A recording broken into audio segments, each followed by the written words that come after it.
Hey guys, welcome back to another episode of the Finding Reason podcast. It's your host, Eric Freedom, on season 4 here on Knowing Your People. And I have our freshest freshman here. Yes, that's a good way to put it. Hi, Lauren. Hi, Eric. Hi. Yeah, I'm definitely a freshman. Have you been on a podcast before? No, I've never been on a podcast. This is the first, so I'm ready for it. I'm on a three podcast streak of people that have never been on podcasts. I know, it's good for us. Yes. I feel like it's like jumping in the deep end. I'm like, let's go. Let's go. What are we talking about today? I mean, you had a list of questions for me. So, I did. Yeah, a little bit of everything about me and all. So I'll follow you. Just to know your personality type, like, yeah. So I think there were, let me look at it real quick. There were like, let me see, potentially 15 questions. Are you the personality type that goes and just, I'm going to answer each of these with like an essay? Or did you briefly look over them and be like, oh, I'll be good on game day? Oh, I wrote out a Word doc. I wrote out paragraphs. I have bullet points. Oh my goodness. Gosh. The set just almost died. That was me. Hey, this is good for us. And that wasn't even me, as this is my first podcast. But yeah, I had like bullet points and then I reviewed it. So then now I can just say whatever. Wow. That's how I feel prepared. Like I feel chill right now. Okay. Well, how you've been, I guess, like interning with us for honestly like 2.5 months. Has it been 2.5 months? It hasn't even been that long. Like Man, it feels like that went by really fast. I came right before the open and then just dove right in. Dove right in? So I was dived. You doved in. I dove in. You dove right in. Okay, I dove like a dove. Okay. What's up, Ish? All right. Well, let's hear a little about you. Who are you? Where are you from? And yeah. Yeah. So from Indiana, I got my master's in higher education. So I got a job at Azusa Pacific University about 7-8 years ago. And then that's what brought me out here. And then, You were in Indiana for 25 years of your life. No, I was like living in multiple places. Okay. So after college. What part of Indiana? Indianapolis. Okay, cool. Yeah. So after college, I actually moved to Northern California for a little bit. Moved to Hawaii. Lived in Zimbabwe, Africa. Lived in Kona, Hawaii again. Northern California. Back to New Zealand. South Africa a little bit. Back to Indiana, then here. Holy cow. Okay. Let's map this real quick. Post Indiana. Give me the timeline of how many years that was. Oh, that was like, dude, chill. What is that? I didn't do that. I don't know what happened. Yeah, no worries. Keep going. So that was probably like an 6 to 8 year period. I moved multiple times, like 10 times. Okay. Yeah. It was in your 20s. Yeah, it was in my 20s. So my 20s I moved a lot, came here, and then I stopped moving. Okay. Yeah. Wow. What was that season of life about? That was about, I lived in Indiana, wanted to really figure out like who I am. And I just started traveling, trying new jobs. And then I was like, okay, I think I need like a solid career. And that's when I got into higher education. Okay. And worked with universities. I mean, I'm trying to think of all the countries you just named. Zimbabwe. Yeah. What happened in Zimbabwe? We worked with like in townships. We worked with schools. We did like after school clubs. Basically helped kids in any way through education. Were you with like a nonprofit out there? Yeah. Okay. Yeah. Cool. Wow. And then New Zealand? New Zealand was the same. It was with Youth with a Mission, if you heard of it. And so that's actually where I was introduced to CrossFit. I was living in Kona, Hawaii, and they had a CrossFit box out there. And so I just started. All the guys were working out at the time, but not the women. And that's how you know Blake. And I kind of know. I know of him. He wouldn't know who I was. But I was like, why aren't the women doing this? Which I didn't know how much it's like all about equality in the world of CrossFit. And so we got like a group of women who started working out with the guys, and I was hooked after that. Very cool. Wow. So you've had this entire life of education, kind of. I don't want to use the phrase wanderlusting, because you're with organizations out there. Like, You know the typical person that, not typical, but the person that graduates college and then like I go like find myself for 10 years. Like, yeah, like there was definitely a lot of that in that, but also it was like figuring out like, oh, how do I serve people or like learn about diverse communities outside of like my own little world in Indiana. So, Describe what was the town that you grew up in like? I mean, Indianapolis is like a major city, right? It was kind of like a Pasadena. Okay. But all white. So, yeah. Like a Pasadena, but all white. Yeah. Okay. That honestly, I was like, oh, it's kind of like a Pasadena, but all white people. Because you're in Indiana. Like around there is cornfields outside of there. What's the population? Like, did you go to a public high school? Yeah, my public high school was like 4,000 students. It was huge. Oh, it's just like Arcadia. Okay. Yeah, it was huge. Wow. Okay. Your graduating class is 1,000? Uh-huh. Yeah. Oh, it's just like Arcadia. Okay. Yeah. What was that like? Oh, I loved it. I'm very extroverted, so it was just really nice. But I wasn't involved like in any sports because it was so competitive. So actually, even though I loved sports growing up, like did gymnastics, I did some competitive cheer, like the tumbling part, and did long distance running. I did not think of myself as an athlete because I saw all the other people. I was like, oh, I'm not like a state, representative or athlete. And there's so many incredible athletes at my high school. So I really, and not until like more towards my like upper 20s thought, oh, I'm an athlete, which was interesting. How did that identity shift? Like, what was your relationship? I guess this is a multifaceted question, but what was your relationship with like your body, like with your, the way you saw yourself as an athlete? So like, I guess your mindset around being an athlete. Yeah. When did that shift and all the things that come with that, like food, movement and so on? That's like the most loaded question you could possibly ask me. So I'll try my best and then you can ask clarifying questions. I think for me, for a long time, like body image was like a huge struggle. I think just the pressures of being a woman, I'm really competitive already. So I think there was always this comparison game of like, there's always somebody better, whatever it be, like athletic, prettier, whatever. So that's something I had to really, that negative mindset, I had to realize like, oh, I need to like actually like cheer myself on just like I would to anybody else. Like if I'm going to talk positively about others and encourage them and who they are, then I have to do that towards me. So that's been a whole journey. But when it comes to being an athlete, I would say not until I think during my master's program in Indiana, I started to do long distance running, like and do some marathons just to start to believe like, oh, I need like a break from my studies.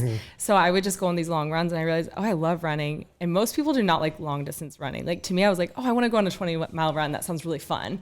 Where most people are like, that's insane. I was like, okay, there's something to this that is athletic in me. And so I think that created this discovery of like nutrition, working out, but still I was intimidated. I would do CrossFit on and off, but I was still really intimidated by the lifting aspect or gymnastics aspect or going to a gym. When I went to a gym, it was like, I'm going to do the elliptical and the stair stepper. I hardly touched weights. And then I started to realize, oh, I want to get more serious about being an athlete. And so that's when I started getting back into CrossFit. I think like really only consistently like 5 times a week 3 years ago. Oh, wow. Like I was just determined like, okay, I'm actually going to grow in this area as well as like a runner.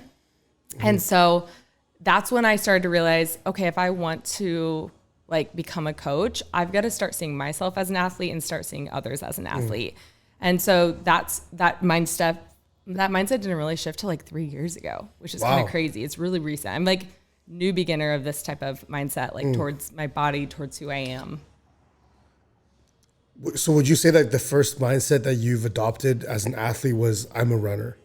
Yes. Yeah. 100%. I was like, I'm a long distance runner because I love like trail running, like half marathons, full marathons. I'm running my 8th marathon this June. Would you say that even now your training is to kind of support that? No, it's definitely CrossFit. I'm like obsessed. So everything now training is more focused on that. And that's kind of in addition to just keep myself running. So I'll do like long distance running on the weekend or like try to fade in the week. But really my goal mindset is all around CrossFit. It's all around like Olympic weightlifting right now and increasing my gymnastic skills. Wow. Yeah. How do you feel like you made that shift? Like what What is it about it that you said, man, this is, I'm sure there's an element of like, it's way more fun in some way. Yeah. But what about it versus just doing that? Because I imagine you're not walking away, but this is something you've been doing for a decade? Over a decade, since I was like 13, like long, like running. Yeah. So like 2 decades. So it's a huge identity shift into like, I'm a CrossFitter. Yeah. Yeah. What does that look like? I honestly think it was when I decided, it was like in the pandemic, I kept thinking, okay, if I was to do another career outside of education, what would it be? And I was thinking, I would love to be a personal trainer and a CrossFit coach, which I didn't have any experience in either. I just thought would be so fun. And that's when I started diving into, got my NASM CPD. And then I was like, well, I need an NASM CPT is a certified personal trainer certification. And then I was like, well, I'm just going to intern at a CrossFit gym and like figure out personal training and figure out crossfitting, I guess. I don't know, CrossFit coaching. So I literally started my training like 2.5 years ago and then interning at a gym. And that's when I think I just realized, oh, if I want to coach it well, I've got to be an athlete and I've got to learn all these skills. So it kind of came simultaneously. Usually it comes where you're an athlete for a while and then you do it. But I was like, no, I'm just going to jump into both at the same time. And that's when my love started to develop. And I realized it's kind of hard to do both at the same time or you're going to get injured. So I've been kind of having to figure out this weird dance. But right now I just love the Olympic weightlifting and and so to me, the enjoyment piece is what keeps me going is, oh, this is what I enjoy. And then one more thing I was thinking of is, I mean, I love long distance running because of being outside, but I always did it individually or solo. And so that's a good time for me. But I love the community aspect, like the competitive aspect of cheering on people. And so I think that community part is what keeps me enjoying it more as well. I like that. From a identity perspective, you talked about growing up in Indiana or just like a lot of women, you said that a lot of women, including yourself, have the struggles of like body image stuff and something that kind of caught me and like I've been thinking about as you were answering was this idea of like, oh, am I pretty enough or someone is prettier? How like I'm gonna sound so unrelatable, but feel free to ask. How does one process that? So I want to give you context. Okay, I'm gonna give you context. So my fitness background started in basketball. So I played all these sports growing up, but basketball was the one that caught. I went to college. Still, I would say basketball was still my sport. And then I didn't play at a high level or anything like that. But while during college, I found CrossFit. And it was just this like segue out of this wanting to be a competitive basketball player. And then I needed to lose weight. I lost a ton of weight through CrossFit or through like getting fit. And then I continued on with CrossFit. And this is like grassroots CrossFit days, right? So it wasn't what it was like. You couldn't find CrossFit coaches. It was just like no man's land. Yeah, it was no man's land back then. And it was also everyone's following .com. CrossFit.com. People are like literally, if you did CrossFit, when I started CrossFit, it was you went to CrossFit.com and there's only one other option. It was this Seal Fit. So it was like the more hardcore version of CrossFit. And then eventually Strongman kind of inserted itself. But it was really, those are kind of the only options if you were a CrossFitter. And like people were die hard. But there was no identity outside of that. But the only other identity that you could find really in the fitness world maybe 2 decades ago was like bodybuilding. Yeah. So it was kind of like so different than what we're aiming for. Correct, right? So if you're into fitness back then, it's like you're into like bodybuilding or you're into like, and it's like it was like polarizing. Two different worlds. Like you're into bodybuilding, and it's really about the aesthetic. It's about like the pump. It's about the journey of which I respect. It's a different journey. I didn't respect it when I was an early young CrossFitter. I was like hating, like, why would you ever do bicep curls and like all this. Yeah. I was just hating on it because it seems so not functional, right? And now I see the value of both. Oh yeah, I agree. But in the bodybuilding world, all this to lay out this context. In the bodybuilding world, you have people on stage and they're doing physique competitions, and like I look at the guys and I look at the girls and like everybody looks good. Like I've never understood. You like the tans? No. You like the spray tans? No. Sorry, let me clarify. I don't know. I don't like You're this. talking about the physique. No, their physique is like incredibly impressive. Yeah. So I have a hard time looking like on a stage of like 10 deep, and I'm like, yeah, you got the best one. Like I just go, everybody's jacked. Like everybody's really lean or everybody's really jacked. I've also never understood like when women are able to be like, oh, like this person, like I guess you're ranking yourself as, oh, this person's prettier than me. Like how does that world look for you as you're growing up as a teen? And does that still exist for you? And if so or if not, like how do you navigate that world now? Yeah, good question. I think for body image, it can look so different for every woman of what that means. But I think almost every woman struggles with body image of some sort because you always have standards, especially with social media, marketing, whatever. It's just thrown in us. This is what beauty is. And there's a big push of all different bodies are beautiful. But I think down inwardly, we're like, yeah, I want my value to be in like a piece of it in my beauty. And so we have to really push against that. And I really think it depends on the mentors because I didn't have any mentors that were really confident in their bodies. If anything, I had mentors that were more not talking at all, or it was almost like a weird thing to talk about that, or people would just shame themselves like, oh, I'm ugly or I'm fat or da da da. And so I didn't have any of these mentors that were saying, oh, I'm really confident in who I am. And now I'd start to meet different people, especially in my 20s, where I'm like, wow, they feel really at peace with who they are. And then I think it kind of fast forward into when I started, especially I'd say CrossFit or whenever I worked out, I felt really confident in my body. And I started to realize, oh, it's not this like specific body image standard I want to get to. I want to just feel really good in my body. And I want to feel confident when I go into the gym or whenever. And I feel like that started to grow actually through, it sounds funny, but like lifting, which some women won't even touch CrossFit because they're afraid to have traps or they're afraid to have big arms or whatever. They don't want that look, which to me, I'm like, hey, total respect for if you need to do Pilates or yoga or whatever. But I love this idea of like, there's different ideas of what beautiful and confidence can look like. And so for me, it shifted more to, do I feel energized? Do I feel confident in my body? And that has created that. And also I think I'm finding more mentors, even through like online or through in my own life of people who are like, I feel good. I actually I really focus on like not speaking negatively over myself, like at all. Like, especially if I have like a hard day, I'm not like loving the way I'm lifting or loving the way I'm doing workouts, whatever. I'm like, no, I'm gonna actually like be kind to myself. And sometimes I'll look in the mirror and be like, hey, you're strong, or like, hey, you're beautiful. Because I need to coach myself as I would hope to coach others. Wow, this is very tactical. You like legit look in the mirror. I did that 2 hours ago. Dang. I literally did that 2 hours ago. It's weird. Wow. It feels weird. Like I wouldn't usually share it, but I will be like, hey, you're a good coach or you're powerful. Because I think you have to speak that over you. If not, you're just going to take in negative stuff, which we're used to. People are just going to talk crap over themselves all the time.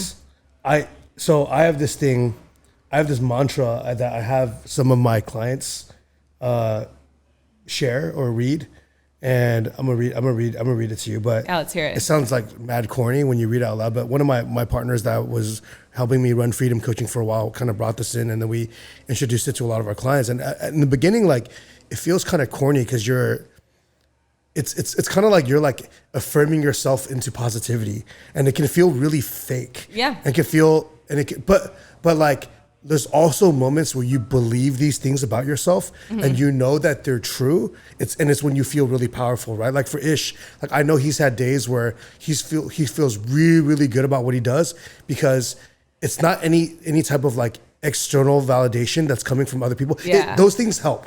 Definitely. Like so you'd be inhuman to be like, those things don't matter. Yeah. Those help a lot, but it's when you really feel it for yourself in a moment that you're like, dude, I'm powerful. Yeah. I'm very capable. I have capacity. When you feel like, dude, I feel good about who I am, the value that I bring to the world, and then you feel like really good, right? Yeah. And in a fitness, I feel like when it comes to like body image and fitness, or even mindset about how we think about ourselves really matters. And I love that you shared that.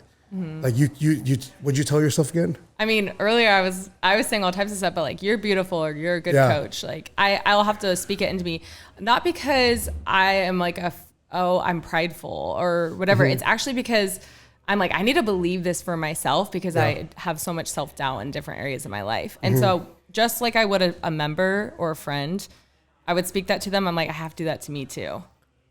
That's good.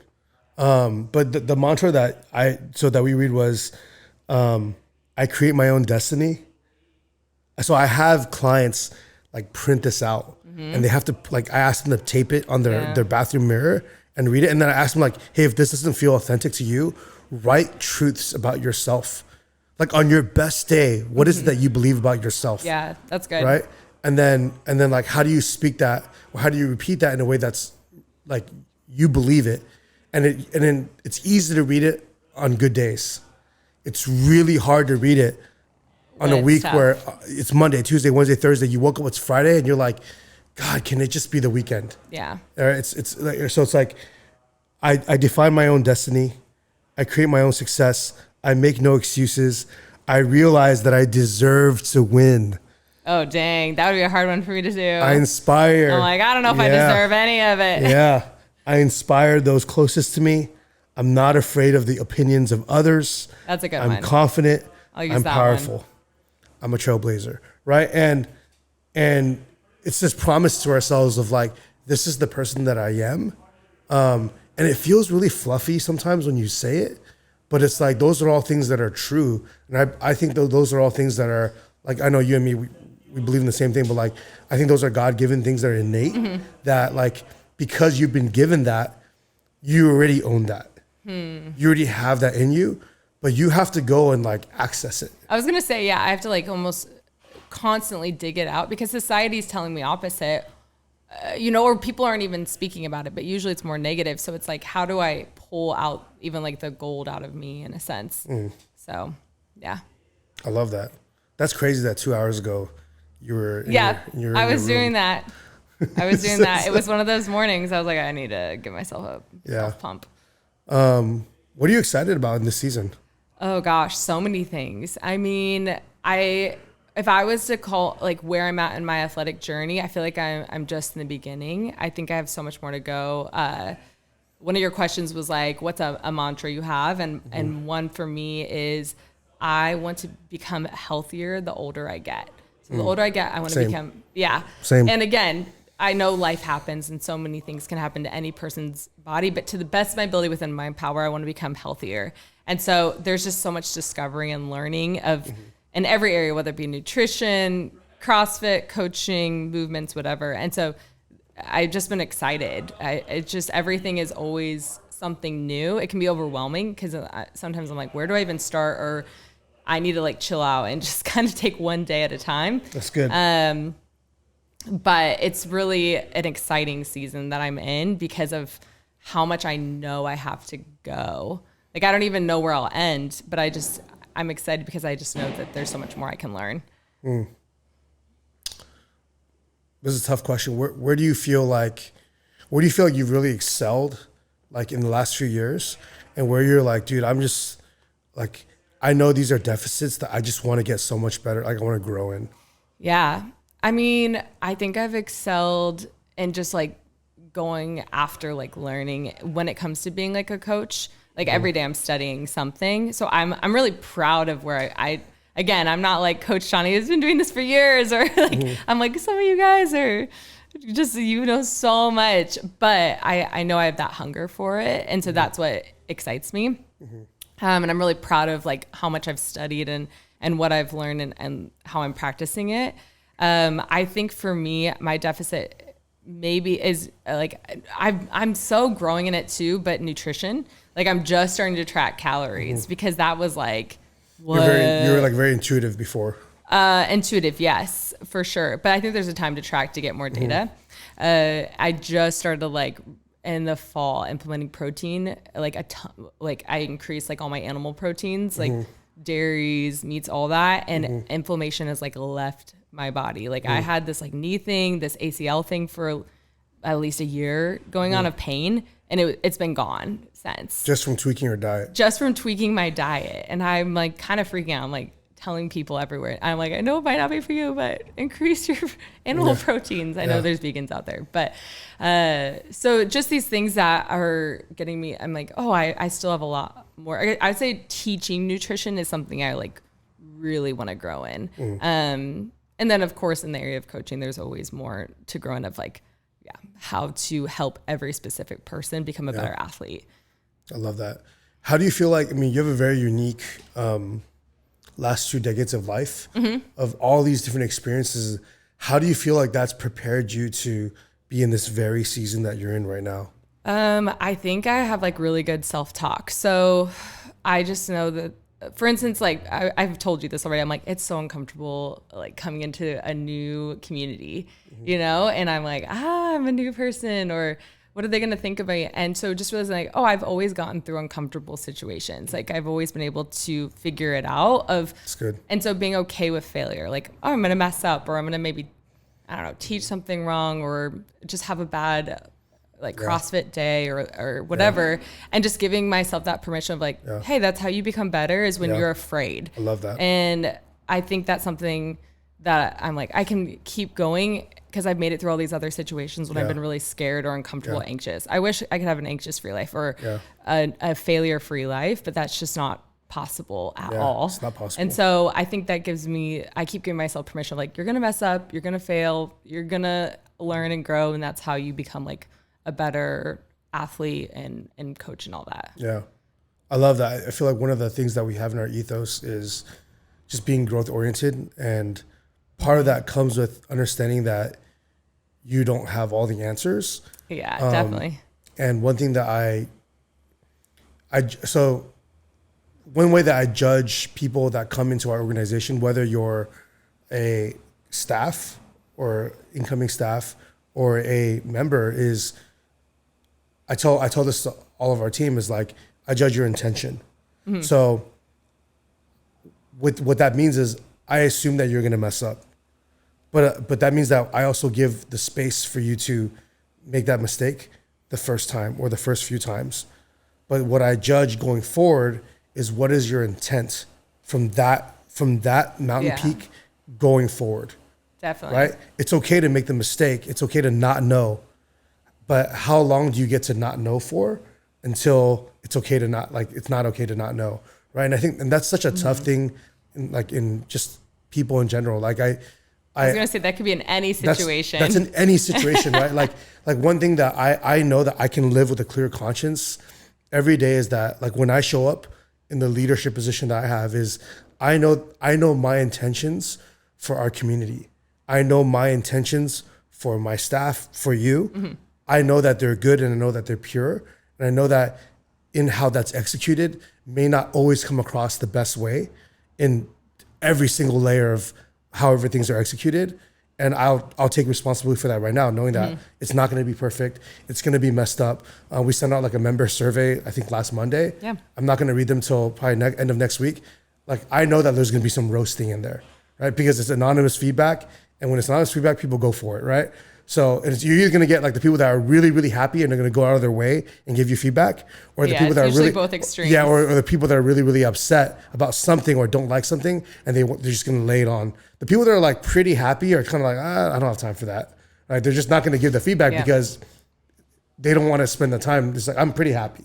Right? So it's like, with that in mind, I know that, like, the only thing that we have, I told Luke this for 10 years, is like, the only thing that you have is your integrity and your intentions. Everything else, you kind of just have to leave it. Like, what are you going to do about it? Yeah. Right. And you can, the integrity that you have. So the only thing that you have the measure of anywhere you go is, did I have integrity in that situation? And then if they don't know your intention, then they can't know the integrity that was in line with it. And that's coaching or anything else. 100%. Yeah. So, man, I really appreciate, like, you. I feel like you have like this white belt mentality, and I feel like, and I honestly, I hope it doesn't change, because it's like, it's like a breath of fresh air. But what I love about white belt mentality is that, like, I feel like you have this unrelenting desire to get better. Yeah, I definitely do. Like, I could feel it. Am I too obsessed? Yeah. But I'm like, as long as I can still do my day job. Yeah. Yeah, that hunger is like amazing. I think it's a very powerful thing to have. I wish more of the world had that white belt mentality. How do you, like in this season right now, how do you balance everything you're doing right now while taking care of yourself, while trying to show up, while trying to start this thing you're doing here? Like, what does that look like for you right now? Yeah. I mean, to me, I think one of the benefits is like my main job is mainly remote. It helps because I'm able to do my work well there. And I love that job, as well as then it gives me space in the mornings and nights, which is mostly when the gym is happening, so I'm able to come get my workouts in or intern at night. And so I think I just know that I can make a place for everything. Now, when it comes to like community family, my family, I'm connecting maybe when I'm doing like driving, they know that. Like I'll usually call them when I'm driving somewhere or like I make sure to show the people that are really important in me that they're really important to me, even if it's like whatever free space I have. So I think I also really make sure like I'm getting my workouts in throughout the week, and then I'm doing really fun things on the weekends. So I'm not working Saturday, like, most of Saturday, most of Sunday, no work at all. That's all community focused, all family focused. And I feel like that's hard for someone like you to do that. Like I feel like me knowing you in the context, like I feel like you have to be very intentional about that. I've made it like so consistent in my life though, that's why I can do it. I see. And then I always have like my long runs on the weekend so I can get outside. And so like that's helped me like still stick with running, as I know like Saturday or Sunday I'm going to be doing like, I think like a 10-mile run. Oof. And so that is just something, CrossFit is going to be maybe like Monday through Saturday, and then Saturday, Sunday, community, and then make sure I get my work and like, and doing the rest. So I just kind of figured out, and then at night I like, sometimes in the middle of the day I'll have like a lunch with a friend, or at night, or I'll be texting them. So I feel connected, and that's where I have to then just check in with like, how am I? But really, I don't need like crazy amounts of alone time, like for me personally, but I'll just check in and be like, I think I need a little bit more rest. Okay, I'll do that on the weekend. I love that. From one white belt to another, what would you tell someone that's new? Yeah, I mean, like just getting started in this journey. I love working with like beginner athletes, because I'm already like, you're an athlete. You just showing up here as an athlete. Like everyone who's going through the Rooted program. Is that what you guys, how you specifically? That's one of the programs. Okay, one of the programs. To me, it's just, I'm already like, you're an athlete because you're already like, you showed up here with workout clothes and you're ready to learn. So I love the idea of like, don't be intimidated by those who have been here doing these lifts for 10 years. Like I always try to like bring them in quickly of like, hey, you're going to be doing these movements thousands of times and still perfecting them. So this idea of like being consistent, whatever consistency looks like, showing up at the gym 2 times a week, like, yes, like that consistency is going to help you grow. And then another thing is being compassionate to yourself, like giving yourself permission. Like it's going to be hard. You're going to have to learn, like this is how you grow, and you can get to your goals, whatever they may be. And then I think like the third specifically is like, don't do it alone, whatever your athletic journey is. And you see that like people thrive on teams, people thrive with coaches. So I've tried to find specifically other female athletes that are CrossFitters that I admire, or other runners that are specifically female, just because I'm like, you understand my body a little bit more. Sure. And I'm more trying to like get to their standards more than maybe like the guys' standards for lifts and all of that. Sure. So that is something I'm always asking. Carrot. Yeah. So chasing that carrot. Yeah. So even, it was really fun. I remember it when I first like got consistently into CrossFit 3 years ago. There was a woman in the gym that I was like, I want to be her in the next year. And then I remember like a year later, we were doing different workouts and I was beating her in every workout. And I was like, and so sorry for that woman. I'm so glad she's so strong. But I was like, I'm past that goal. Okay, like who's the next, you know? And so that, just finding these standards, because then that can push the bar for you. 100%. So 100%. Yeah, it's funny. Like I just had not epiphany, but I was on a call earlier with my therapist, and one thing that I'll be honest, I'll say this on the podcast right now, where I've been freeloading, like I've been withdrawing from the physical deposits that I've made on my fitness and health from my 20s for like 10 years. That's kind of funny. Like 5 years now. Like the condition that I have is like, it's like, I'm still drawing from that. Like, not that I don't work out, but it's like, I don't work out nearly as hard as I do. And, I don't think that's common.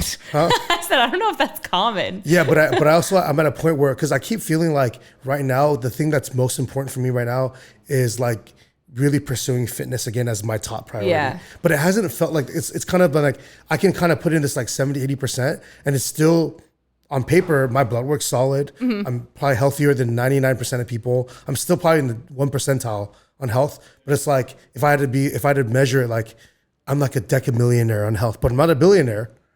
You know? And I think we all have our own standards. Like, you're like, because you even said 70, 80%. Yeah. Like, you know where you're at. Even if people are like, oh, he's 100%, like, he's so healthy, he can do way more than me. But you know, this isn't where I want to be. Oh, I mean, I'm definitely not relatively in the gym now. I'm probably in the 25th percentile on the open.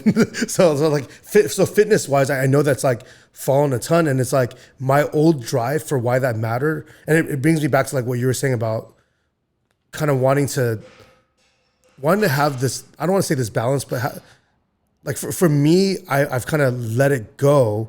I don't even say let it go, but I haven't put in the same amount of effort. Whereas I've put that same intensity into other things. Like, oh, I've grown a lot as someone that wants to run a good business, or I'm going to this conference next week called WealthCon. And it's basically about like, it's like a real estate influencer, entrepreneur kind of conference. And for me, like, because my mission now is more than just helping people get fit. Like, I want to help everybody in all aspects of life. And me, what I've learned is, like, man, when you have more money, it makes your life easier, but it also makes everybody's life around you easier too, if you can solve those problems with money, right? But most real problems are not solved by money, right? So as I've grown, it's helpful. As I've grown in every realm of life, now I look at it, I'm like, oh man, like, wow, I'm back at square one now, where fitness in my 20s was the thing that kind of allowed me to build everything here. Because like I was fit enough as a baseline, it allowed me to mentally have the acuity that I needed to build a business, to be an okay leader, to build as a leader and care for people in a certain way and pour to the point where now I'm like, oh, it's time to kind of revisit that for myself so that I can kind of pour again. Yeah. And it was like, I literally had this conversation like 20 minutes ago. That's kind of cool though, because then it shows like, there's always, oops, I hit the mic, but like, there's always these, I don't know, it's almost like ebbs and flows, ebbs and flows, but the goal is that you're progressing, right? Yeah. So if you see the chart, you might be like, oh, I'm going down, but I'm actually over time, the average is you're moving up. Yeah. Yeah, that was inspired by what you just said right now. Because in a way, I feel like I'm kind of white belting again, with this base of tons of experience, right? But it's like, I have to have this white belt attitude of like, I've had a white belt attitude about doing my physical therapy, about fixing my back, and now as I approach, like I did the open scaled, right? And I think for years I had this dialogue of like, dude, if I'm going to do a scale, should I even do the open? Totally. Versus like, no, like do the scaled. For me, I'm doing the scaled, and I don't care what anybody says. Yeah, it's showing up. It's showing up. Yeah. And it's humbling because we're human. Like 100%. It's just good for us. Yeah. It's good for us to just do different modifications, scales, whatever. It's just life. Yeah.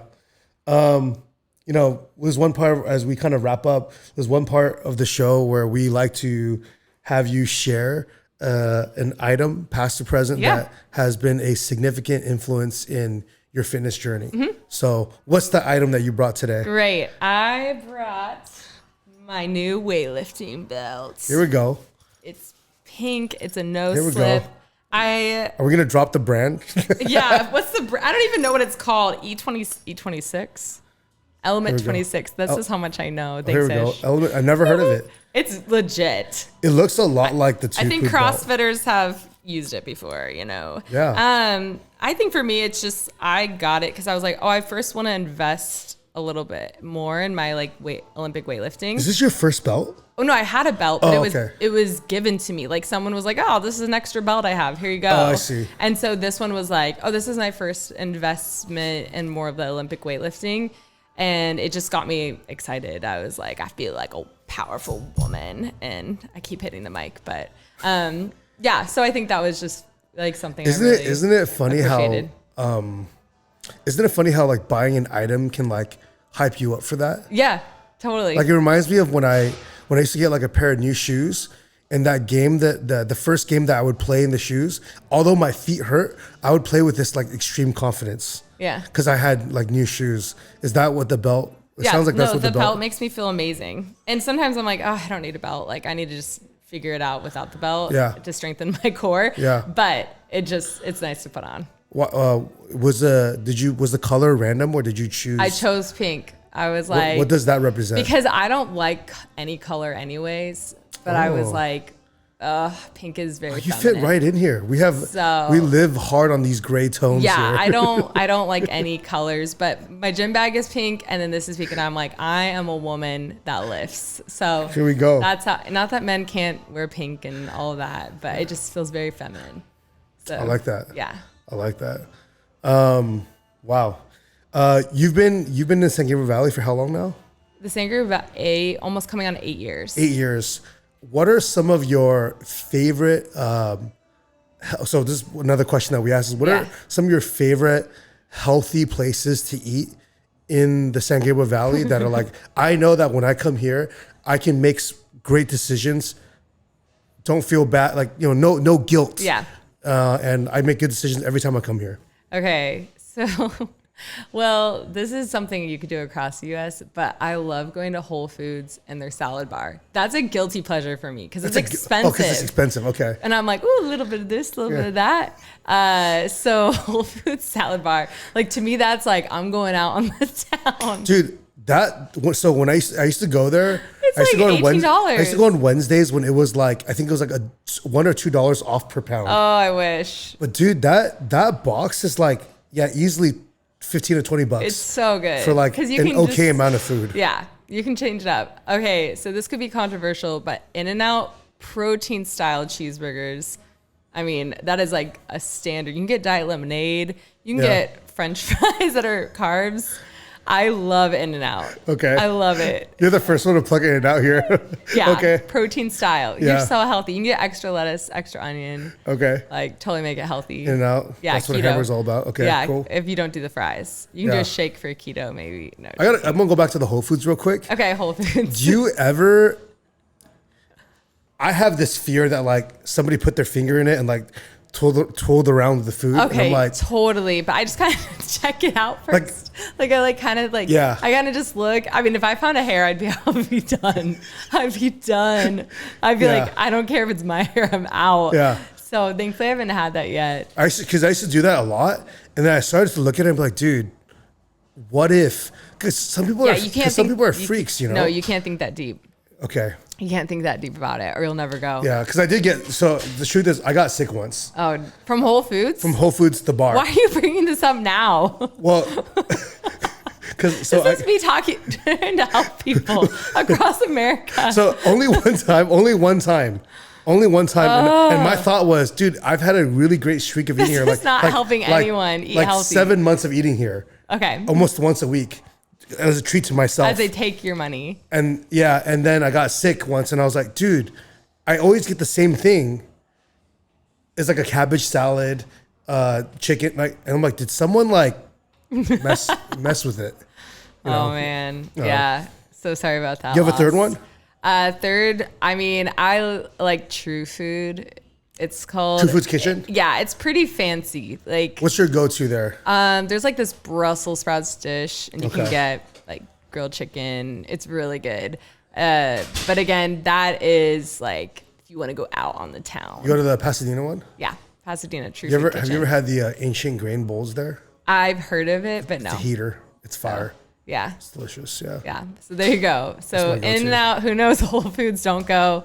I mean, no, Whole Foods is solid. I mean, what is it like per pound there now? I don't know. I just remember getting a salad for like $16, $17. And I was like trying just to, everything. So there you go. Right on. Yeah. Any last things you want to share as we kind of wrap, like you want people to know about you, or any encouragement, or just, you got the mic. So, I mean, I think like final thoughts was I have really appreciated this community because I feel like, I can like come and grow. And then I've just felt really welcomed. Like as a new person, it makes me want to like be welcoming to anybody I see.